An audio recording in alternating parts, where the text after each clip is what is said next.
현장에서 보니까 너무 반갑고 좋습니다. 우리 앞뒤로 좌우로 인사해 보겠습니다. 잘 오셨습니다. 네, 반갑게 인사해 주세요. 감사합니다. 이스라엘에서 나는 무화과는 1년에 3번 열매를 맺습니다. 한국에서 나는 무화과는 가을에 1번 열매를 맺지만 이스라엘은 지중해성 기후를 가지고 있기 때문에 3번 열매를 맺습니다. 봄에 1번, 그리고 여름이 오기 전 1번, 가을에 1번 열매를 맺습니다. 봄에 맺는 열매를, 조그마한 열매를 파게라고 부르고, 가을에 맺는 큰 열매를 테에나라고 부릅니다. 여러분 혹시 성경을 읽어 가시다가 예루살렘 근처에 있는 벳바게라고 하는 도시 기억나십니까? 성읍? 이 벳바게는 파게의 집이라는 뜻입니다. 그러니까 무화과 나무가 많았던 것 같아요. 근데 독특한 건 뭐냐면 봄에 열리는 조그마한 열매인 이 파게는 시장 가치성은 없지만 봄에 이 작은 열매가 열리지 않으면 반드시 가을에 큰 열매가 맺히지 않습니다. 아주 독특하죠. 그래서 예수님도 아마 기억하실 겁니다. 복음서를 읽다 보면 6월절 어간, 그러니까 봄에 이 파게가 열리지 않는 무화과 나무를 저주하십니다. 우리가 얼핏 보기에는 이상한 것 같지만 이 작은 열매를 지금 맺지 않으면 나중에 큰 열매도 맺을 수 없다는 거죠. 마찬가지인 것 같습니다. 코로나 시대를 살아가면서 제가 가장 많이 느끼는 건 뭐냐면 지금 할 수 있는 작은 것을 하자는 겁니다. 예전에는 나중에 큰 걸 하겠습니다라고 할 수 있는 시대였지만 지금은 시기와 기회를 놓쳐버리면 할 수 없습니다. 현재 내가 할 수 있는 작은 것부터 시작하셔야죠. 이렇게 처음부터 이 이야기를 하는 이유가 있습니다. 내일부터 특별 새벽 기도회가 있습니다. 고개 숙이지 마시고요. 내일부터 특별 새벽 기도회가 있습니다. 여러분 다 나오시길 바랍니다. 올 한 해 할 수 있는 저는 작은 거라고 생각합니다. 목사님, 저 나중에 정말로 크게 하겠습니다. 저 나중에 40일 금식하겠습니다. 거짓말 하지 마십시오. 지금 작은 것 하지 않으면 나중에 큰 것 할 수 없습니다. 내일부터 일주일간입니다. 조금 힘드실 겁니다. 안 힘든 건 없습니다. 조금 힘들더라도 일찍 주무시고 조금 일찍 일어나서 같이 현장에서 특별 새벽 기도에 같이 기도하고 말씀 나누길 바랍니다. 내일 제가 저 앞에 있을 테니까요, 저하고 얼굴 도장 찍고 들어가시기 바랍니다. 내일 만납시다. 알았죠? 다시 한번 인사해 보겠습니다. 내일 봅시다. 감사합니다. 룻기 2장의 말씀을 같이 읽었습니다. 계속해서 룻기 말씀을 나누고 있습니다. 룻기 2장 1절에서 9절의 말씀을 통해서 하나님의 일하심이란 제목으로 살펴볼 건데, 괄호를 해서 제가 요새 가수들이 많이 하는 피처링을 넣어놨습니다. 피트, 보아스. 분명히 하나님이 일하고 계시는 건 맞는데 보아스가 피처링을 아주 잘하고 있죠. 자, 이런 제목으로 오늘 말씀 같이 나누겠습니다. 성경 속에는 우연처럼 나타나는 하나님의 섭리가 자주 등장합니다. 그러니까 우연 같은데 자세히 들여다보면 하나님이 일하시고 있는 게 잘 보여지죠. 대표적으로 에스더 6장입니다. 에스더 6장 1절은 이렇게 시작해요. 그날 밤에 왕이 잠이 오지 아니함으로 명령하여 역대 일기를 가져다가 자기 앞에서 읽히더니, 자, 그날 밤으로 시작합니다. 이 그날 밤이 언제인 줄 알려면 앞부분을 좀 읽어보셔야 합니다. 에스더 앞부분, 그러니까 4장과 5장의 내용을 살펴보시면 하만이라고 하는 인물이 이 에스더가 속한 이스라엘 민족 전체를 말살하려는 정책을 펴니다. 이걸 모르드게라고 하는 사촌 오빠가 듣고는 현재 왕후인 에스더에게 알려줍니다.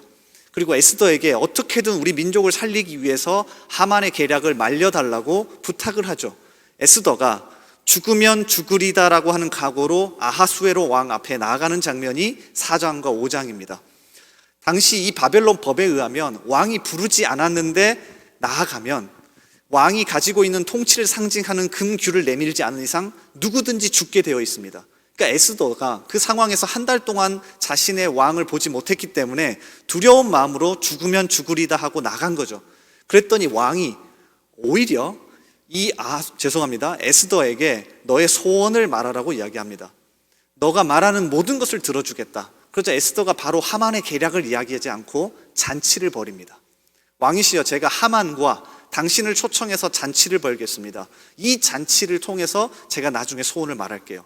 이렇게 첫 번째 잔치가 열고 왕이 말합니다. 소원을 말해라. 그런데 에스더가 정말 똑똑한 게 잔치를 한 번 더 엽니다.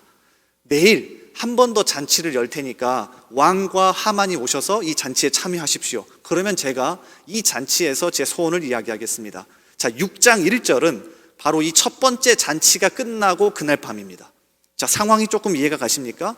다음 날이면 두 번째 잔치를 열고 에스더가 솔직하게 자신의 이야기를 해야 합니다. 왕이시여, 하만이 우리 민족을 죽이려고 합니다. 이 계략을 밝혀주십시오. 그러면 왕이 하만이 옳은지 에스더가 옳은지 판단해서 둘 중에 하나는 죽여야 합니다. 자, 바로 그날 밤 하필이면 왕이 잠이 오지 않습니다. 아주 독특하죠. 왕이 잠이 오지 않아서, 너무 잠이 오지 않으니까 궁중 역대 일기를 가져와서 읽게 합니다. 궁중에서 일어난 모든 일을 아마 적어놓은 일기 같아요.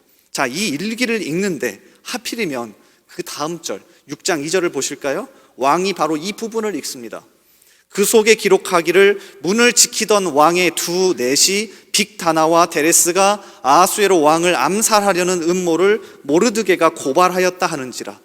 아주 독특하죠.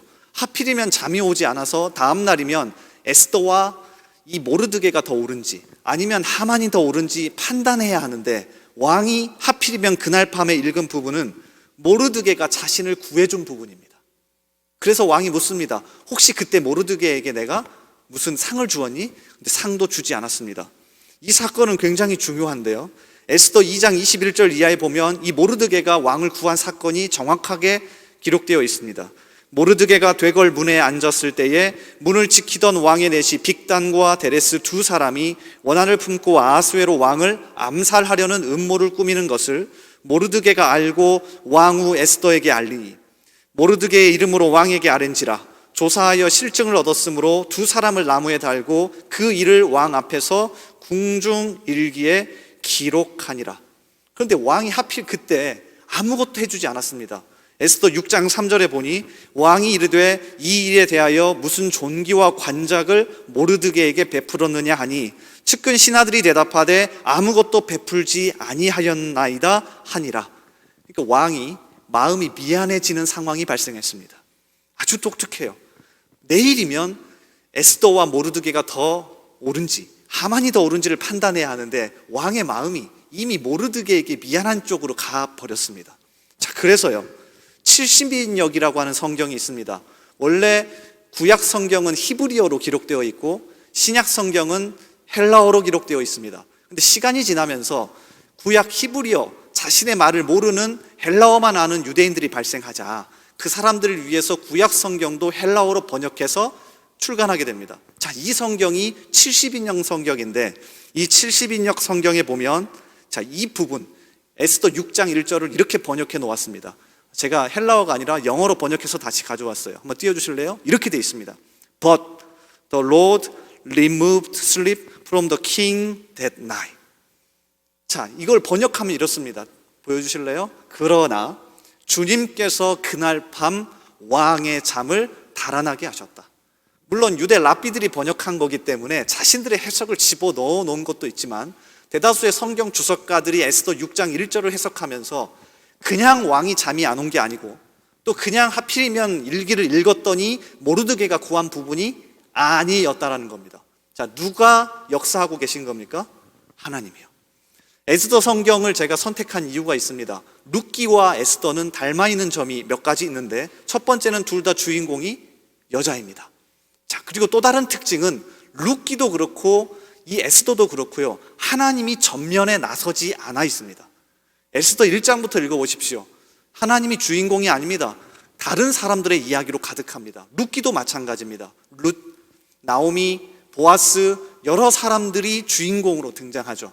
그런데 자세히 묵상해 보면 그 뒤에서 아주 끊임없이 일하고 계시는 하나님을 발견하게 됩니다.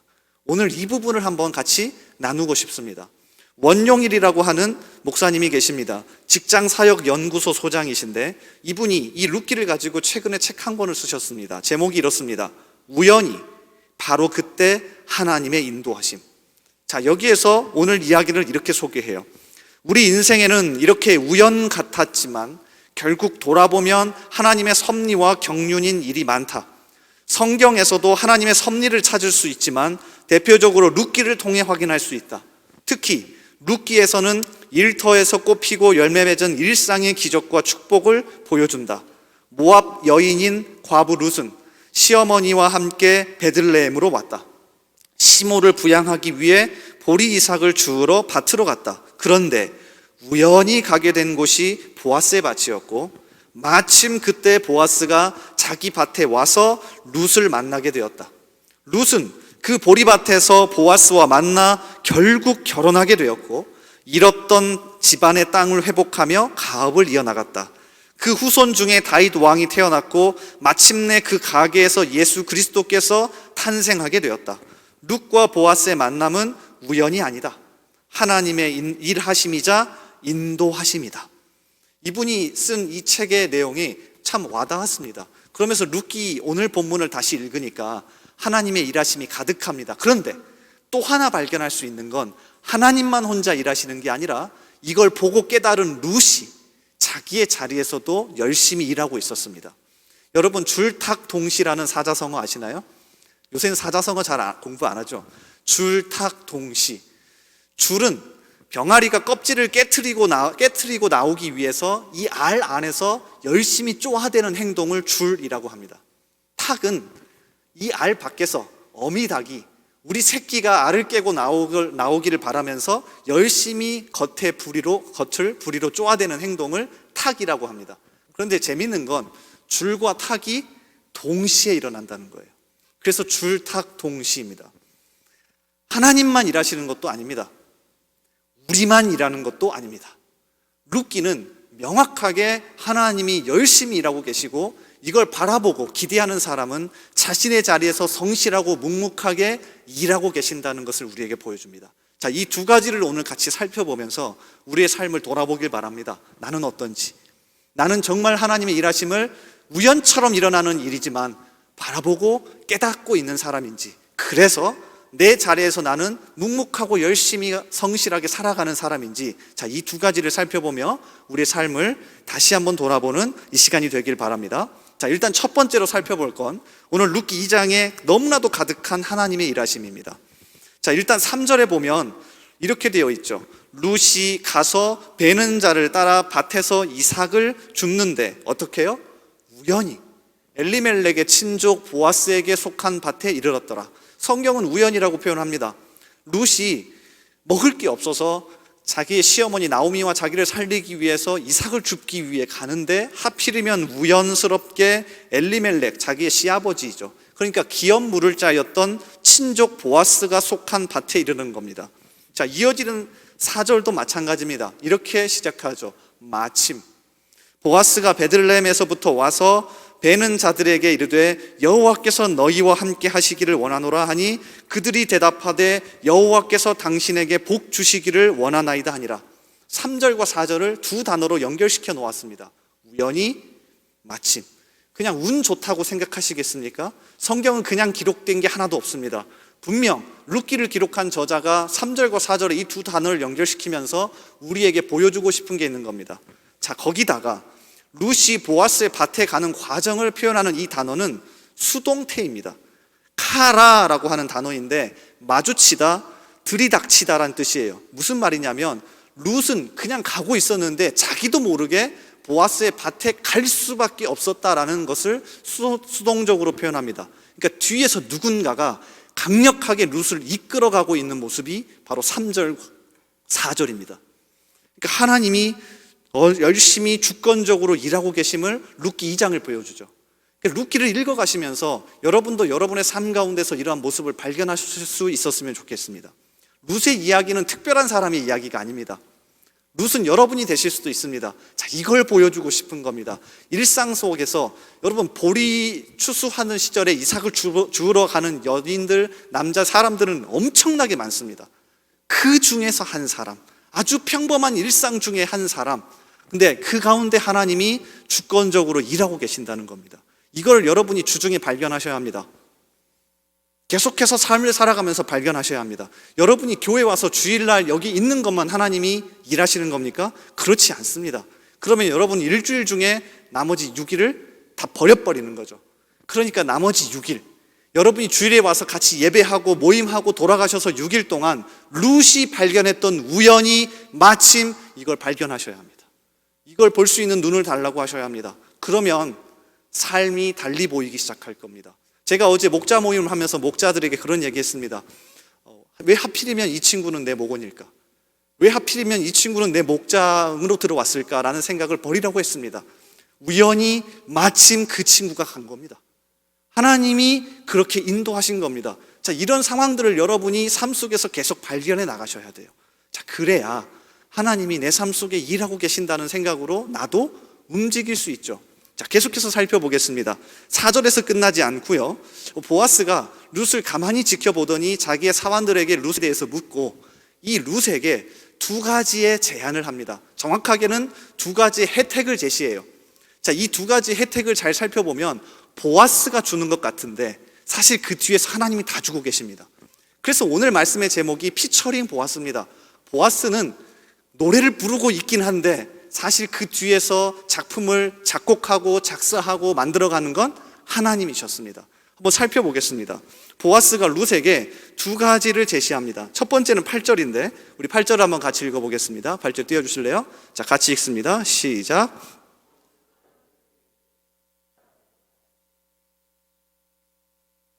여기서 떠나지 말고 나의 소녀들과 함께 있으라. 룻이 이 밭 저 밭 옮겨 다니면서 고생하고 위험한 일을 당하는 것을 미리 방지하고 다른 곳에 가지 마라. 그냥 여기에 이 밭에 계속 나와서 내 소녀들과 함께 있으라라고 이야기합니다. 여기서 주목해 볼 단어가 있는데 바로 함께 있으라입니다. 여기에 함께 있으라. 자, 이게 왜 중요하냐면 제가 아까 전에 말씀드렸습니다. 성경은 허투루 쓰인 단어 하나가 없습니다. 룻기를 기록한 저자가 반드시 우리에게 보여주고 싶은 게 있는데 2장 8절에 나와 있는 룻에게 이야기하는 너는 여기 함께 있어라 라고 하는 이 단어는 정확하게 1장 14절에 나옵니다. 띄워주실래요? 1장 14절에서 누가 한 얘기냐면 룻이 자기의 시어머니 나오미에게 한 이야기입니다. 자, 보세요. 그들이 소리를 높여, 여기서 그들은 며느리 두 명입니다. 한 명은 오르바, 한 명은 룻이죠. 여러분이 잘 아는 것처럼 오르바는 다시 자신의 땅 모압으로 돌아갔고 룻은 떠나지 않고 누굴요? 시어머니 나오미를 쫓아갑니다. 자, 그들이 소리를 높여 다시 울더니 오르바는 그의 시어머니에게 입맞추되 룻은 그를 어떻게 했대요? 붙여찼더라. 이 발음이 좀 어렵네요. 룻이 떠나지 않고 나오미를 쫓아갑니다. 어머니, 아닙니다. 제가 모압 여자지만 믿음을 가지고 한번 가보겠습니다. 이 단어와 보아스가 룻에게 너는 다른 데 가지 말고 여기 있어라 라고 하는 단어가 동일한 단어입니다. 이해가 되십니까? 그러니까 룻기를 제일 처음 받아보고 읽었던 독자들은 이 1장 14절과 2장 8절의 단어를 보면서 소름이 돋았을 겁니다. 룻이 어머니를 따라가는 신앙의 모습을 보여줬더니 어떻게 해요? 보아스가 다른 사람을 통해서 이 단어를 사용하게 합니다. 그럼 룻이 뭘 느꼈을까요? 아, 보아스가 진짜 친절하구나. 내 앞에 있는 이 사람이 정말 나를 도와주는구나 라도 생각했겠지만 하나를 더 생각했을 겁니다. 누가 지금 일하고 계신다고요? 하나님이 지금 뒤에서 일하고 계시는구나 라는 것을 깨달았을 겁니다. 그래서 룻은 이미 이 첫 번째 8절의 제안을 보고 소름이 돋았을 거예요. 자, 그런데 이어지는 두 번째 혜택, 보아스가 두 번째로 이야기하는 이 장면에서 완전히 종지부를 찍어버립니다. 자, 9절을 한번 읽어보겠습니다. 두 번째 혜택 9절 같이 읽습니다. 자, 시작. 그들이 베는 밭을 보고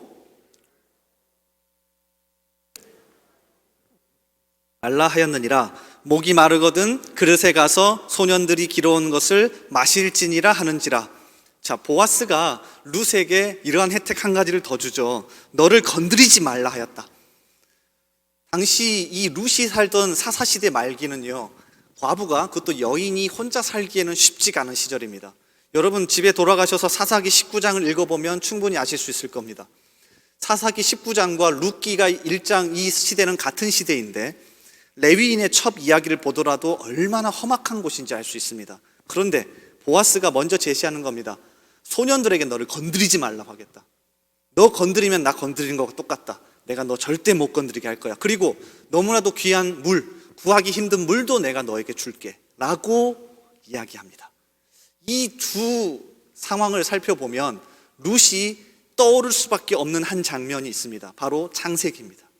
창세기 12장 3절에 보면 하나님이 아브라함에게 이렇게 약속하시죠. 여러분 기억나십니까? 저번 시간에 제가 나눴던 것처럼 룻은 창세기에 나오는 아브라함 언약을 아주 잘 아는 사람입니다. 룻기 1장에서 특히 16절, 17절, 18절에서 신앙을 고백하는 장면을 보면 아브라함 언약의 내용을 그대로 가져와 있습니다. 그러니까 나오미가 모세의 오경, 특히 창세기를 룻에게 가르쳤을 거고요. 룻이 그 가르침을 바탕으로 신앙을 가졌다고요. 그러니까 아브라함을 너무 잘 알아요. 특별히 아브라함은 자신과 같은 이방인입니다. 갈대아 우르에 살던 이방인을 하나님 불러서 자신의 백성 삼아 주셨습니다. 그러니까 룻도 그 신앙을 가졌을 겁니다. 자, 근데 그 상황에서 보아스가 아브라함의 언약이 생각나는 말을 룻에게 던지는 겁니다. 창세기 12장 3절 한번 띄워주실래요? 자, 이렇게 되어 있죠. 아브라함이 하나님에게 이렇게 이야기합니다. 너를 축복하는 자에게는 내가 복을 내리고 너를 저주하는 자에게는 내가 저주하리니 땅의 모든 족속이 너로 말미암아 복을 얻을 것이라 하신지라. 조금 길게 되어 있는데 하나님이 세상을 향하여 선포하는 것 아닙니까? 아브라함 건드리면 죽는다. 아브라함 건드리지 마. 아브라함에게 저주하면 나도 너를 저주할 거고 아브라함에게 축복하면 내가 너도 축복할 거야. 한마디로 세상을 향하여 선포하는 것 아닙니까? 아브라함 건드리지 마. 절대 건드리지 마. 근데 이 이야기를 현재 보아스가 룻에게 하고 있는 겁니다. 그것도 명령이라고 되어 있습니다. 내가 소년들에게 명령할 거다. 내가 이 밭에 와 있는 모든 사람들에게 명령할 거야. 너 건드리지 마. 이 장면이 창세기 12장 3절에 나와 있는 하나님이 아브라함에게 주셨던 약속과 너무나도 일치합니다.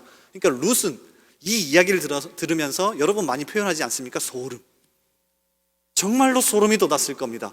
어떻게 이렇게 보아스 처음 본 사람입니다. 이야기만 들었죠. 아, 우리 시아버지의 친족이래. 그런데 그가 하는 말 하나하나가 전부 다 하나님을 생각하게 하는 단어들이고 하나님이 인도하심을 생각하게 하는 단어들이었습니다. 룻이 이걸 본 겁니다. 이걸 깨달은 겁니다. 그래서 룻은 가만히 있을 수 없었습니다. 룻은 절대 가만히 있을 수 없었습니다. 이걸 깨달은 룻도 자신의 자리에서 움직이기 시작합니다. 오늘 같이 나눌 말씀의 핵심 포인트 두 번째는 바로 이겁니다. 첫 번째는 하나님의 일하심이고요. 두 번째는 이것을 바라보는 룻의 움직임입니다. 그래서 제가 아까 전에 줄탁동시라고 하지 않았습니까? 자, 룻이 어떻게 움직이는지 한번 보겠습니다. 룻이 일단 먼저 자신이 움직이는데 상황이 그렇게 녹록하지는 않습니다. 룻기 1장 22절을 보면 나오미가 모압 지방에서 그의 며느리 모압 여인 룻과 함께 돌아왔는데 그들이 보리 추수 시작할 때에 베들레헴에 이르렀더라라고 되어 있습니다. 나오미와 룻이 돌아왔을 때가 언제라고요? 보리 추수 시작할 때입니다. 이스라엘 사람들이 보리 추수를 언제 하냐면 4월 하순부터 6월 초순 정도까지 합니다. 4월 하순부터 6월 초순까지 약 7주 정도 됩니다. 그런데 이 초기에 그러니까 보리 추수하던 이 시작할 때에 왔다고 하니까 아마 룻과 나오미가 도착한 건 4월 하순이나 5월 초순 정도 되었겠죠. 봄입니다. 꽃피는 봄, 정말로 기대가 많은 봄에 도착했습니다. 그런데 아마 쉽지는 않았을 거예요. 일단 나오미는 10년 만에 돌아오게 됩니다. 약 10여 년 만에. 그것도 자신의 민족을 버리고 갔다가 돌아왔습니다. 자, 여러분이라면 어떻게 하시겠습니까? 20살 새내기들이 있습니다. 여기 앉아 계시는데 여러분이 오늘 예배를 드리고 내일부터 나오지 않더니 30살이 되어서 이청년부가 됐을 때 나타난 겁니다. 나오미가 똑같은 상황입니다. 그때 여러분이 어떻게 반응하시겠습니까? 그러니까 나오미도 마음이 썩 좋지 않아서 먼저 움직이기가 어렵습니다. 룻은 어떻습니까? 신명기 23장 3절에 보면 하나님이 이렇게 명령합니다. 모압 사람은 여호와의 총회에 절대로 들어올 수 없다. 이 말씀을 유대인들이 잘 알았기 때문에 룻과 나오미를 딱 보았을 때는요, 완전 어렵습니다. 나오미는 자신들을 버리고 10년 만에 돌아온 사람. 룻은요, 여호와의 총회에 절대 들어올 수 없는 모압 여인. 자, 이 상황에서 누가 먼저 움직일 수 있겠습니까? 나오미가 먼저 움직이는 것도 어렵습니다. 그렇다고 룻이 누구 아는 사람이 있습니까? 먼저 움직이기도 어렵습니다. 쭈뼛쭈뼛 힘들었을 거예요. 자, 그런데 누가 먼저 움직입니까? 자, 2장 2절을 보세요. 룻기 2장 2절을 보면 룻이 먼저 움직입니다. 모압 여인 룻이 나오미에게 이르되 원하건대 내가 밭으로 가서 내가 누구에게 은혜를 입으면 그를 따라서 이삭을 죽겠나이다 하니 나오미가 그에게 이르되 내 따라 갈지어다 하매. 나오미도 이야기를 기다렸는지 모르겠습니다. 근데 룻이 먼저 움직이는데 그 근거가 어디에 있냐면 내가 하나님 믿고 여기까지 왔는데 혹여나 나갔을 때 하나님이 은혜 주시지 않을까? 하나님이 일하고 계시지 않을까라고 하는 기대감이 있는 겁니다. 인간적인 눈으로 봤을 때는 절대 움직이면 안 됩니다. 나오미가 죄송합니다. 이렇게 표현해서 나오미가 먼저 일자리를 물어와야 하는 게 맞습니다. 나오미는 그래도 유대 베들레헴 사람입니다. 그러니까 일자리를 물어와서 며느리에게 줘야 되는 게 맞아요. 그런데 룻이 먼저 움직입니다. 창세기 12장에서 아브라함을 부르고 가나안 땅, 약속의 땅을 주신 하나님이라면, 여기까지 나를 인도하신 하나님이라면, 어머니 여기서도 지금 나를 위해 일하고 계시지 않을까요? 라고 하는 기대감 때문에 여기에 보면 누구에게 은혜를 입으면이지만 룻의 마음속에는 하나님이 반드시 누군가를 통해 나에게 은혜 주실 거야 라는 기대감이 있었을 겁니다. 그래서 어떻게 해요? 룻이 자리를 박차고 일하러 나갑니다. 이 장면은 쉽지 않습니다. 여러분, 너무 우리가 쉽게 오늘 이 장을 읽어버리는데요, 룻의 입장이 되어 보십시오. 여러분, 알바 하나를 구해서 일 나가는 것도 쉽지 않습니다. 그렇지 않습니까? 그런데 룻은 정말 어려운 상황에서도 그래도 하나님이 일하고 계실 거야 라는 기대감으로 나갑니다. 마틴 루터라고 하는 사람이 있죠. 종교개혁가인데 제가 참 좋아하는 사람입니다. 그래서 이 마틴 루터가 다음과 같은 이야기를 합니다. 믿음과 소망은 함께 있어야 한다. 우리는 믿음으로 의롭다함을 받고 소망으로 고난 중에 참아야 한다. 이건 마치 오늘 룻의 말씀을 그대로 보여줍니다. 믿음으로 의롭다함을 받는 것, 이건 하나님이 전적으로 일하시고 우리에게 하시는 겁니다. 우리가 스스로 구원받을 수도 없고 하나님이 우리 가운데 일하셔서 이루어 가십니다. 그런데 그걸 아는 사람은 어떻게 살아갑니까? 소망으로 고난 중에 참아야 한다. 소망과 희망과 그 하나님의 일하심을 기대함을 가지고 움직이게 되어 있습니다. 그래서 두 가지는 항상 같이 가는 거죠. 룻은 그렇게 움직이기 시작하는 거예요. 자, 그리고 거기에서 멈추지 않습니다. 자, 6절과 7절을 보시면 사환들이, 그러니까 보아스의 이 종 사환들이 룻을 이렇게 설명해 줍니다. 자, 보세요. 배는 자를 거느린 사환이 대답하여 이르되 이는 나오미와 함께 모압 지방에서 돌아온 모압 소녀인데 그의 말이 나로 배는 자를 따라 단 사이에서 이삭을 줍게 하소서 하였고, 어떻게 일했답니까? 아침부터 와서는 잠시 집에서 쉰 외에 지금까지 계속하는 중인이다. 그녀가 절망스러운 상황 속에서도 하나님이 반드시 일하실 거라는 기대감을 가지고 어떻게 해야?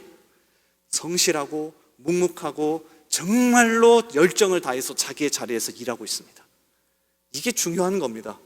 하나님도 열정적으로 일하십니다. 최선을 다해서 우리 가운데 역사하십니다. 그럼 우리는 어떻게 합니까? 하나님 일하세요. 하나님 하십시오. 어차피 제가 안 해도 하나님 다 이끌어 가실 거잖아요. 이렇게 사실 겁니까? 이렇게 사실 겁니까? 우리도 우리의 자리에서 묵묵하게 성실하게 최선을 다하여서 하나님의 일하심을 기대하며 나아가는 것 아닙니까? 올 한 해 우리 청년부 안에 이 줄탁 동시가 일어나길 소원합니다. 내가 잘나서 일하는 것 아닙니다. 하나님이 안 하실 것이기 때문에 하나님 제가 어떻게든 해보겠습니다 해서 움직이는 게 아닙니다. 하나님은 우리가 일하지 않아도 움직이실 거예요. 그런데 그걸 바라보는 사람은 자신의 자리에서 무엇인가라도 할 겁니다. 움직일 겁니다. 몸부림칠 겁니다. 묵묵하고 성실하게 살아갈 겁니다. 이 두 가지를 포기하지 않기를 바랍니다. 말씀의 마무리를 아까 제가 소개했던 원영일 목사님의 책 9절로 마무리할까 합니다. 그분이 이 책에서 마지막으로 이렇게 이야기합니다. 룻은 처음부터 자신이 메시아의 조상이 된다는 사실을 알지 못했다. 그저 일상에 최선을 다했을 뿐이다. 그런 룻의 일상 가운데 하나님이 기적을 만들어 가셨다. 우연인 것처럼 보이지만 하나님의 섭리가 담긴 은혜가 룻의 인생에 다가왔다. 룻이 경험한 일은 결코 요행이나 행운이 아니었다. 하나님의 최선을 기대하면서 룻 역시 자신의 삶의 현장에서 열정을 다 쏟아놓았다. 그저 가만히 앉아서 하나님의 은혜를 기다린 것이 아니라 적극적인 자세로 일하러 나갔다. 일상을 치열하게 살았다. 이런 열정과 노력을 통해 하나님이 일상의 기적이라는 귀한 열매를 맺게 하셨다. 이 두 가지, 하나님이 일하시고 우리가 반응해서 우리의 자리에서 살아가는 것, 이걸 회복하는 저와 여러분 되기를 주님의 이름으로 소원합니다.